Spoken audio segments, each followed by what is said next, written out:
Il faut vraiment être une raclure de bidet pour oser faire ça. Regardez ce qui s'est passé dans le Var.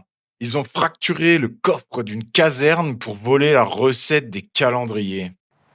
Voici l'image du coffre fracturé. À l'intérieur, 140 000 euros volatilisés, dérobés, au cœur de la caserne des pompiers de hier, dans le Var. Sur place, la consternation des pompiers et des riverains, dépités.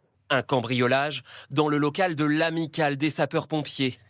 À l'intérieur du coffre, il y avait des chèques mais aussi des espèces, les recettes de la vente des calendriers des pompiers. Ce soir, le maire de la commune n'en revient pas. Je sais que ça s'est passé pendant la nuit. Un cambriolage dans une caserne de pompiers, c'est un peu inédit.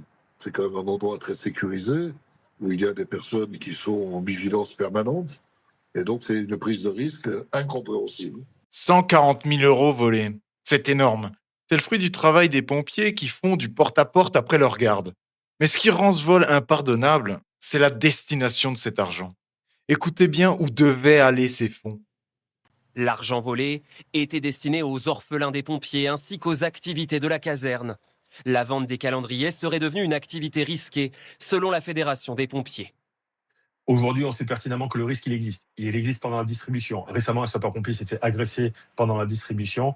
Il a reçu un coup de tête et a vu son butin et sa collecte être dérobés. Et aujourd'hui, c'est en plein cœur d'une caserne. Une enquête est en cours pour comprendre comment les cambrioleurs ont pu agir sans se faire repérer. Il n'y a pas de mot dans la langue française pour décrire la bassesse de cet acte. Voler une banque, c'est une chose.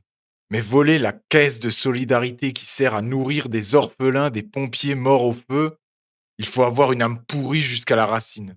Il faut être une raclure sans honneur pour s'attaquer à ceux qui sont prêts à mourir pour sauver nos familles. Ces 140 000 euros, c'était de l'aide pour des gamins qui n'ont plus de père. Ce fait divers montre la sauvagerie de notre société.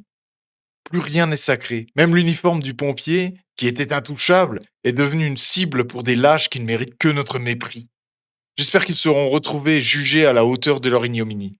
Même si tout le monde sait que notre système judiciaire ne va pas le faire. Et vous, qu'est-ce que vous pensez de ce genre d'individu?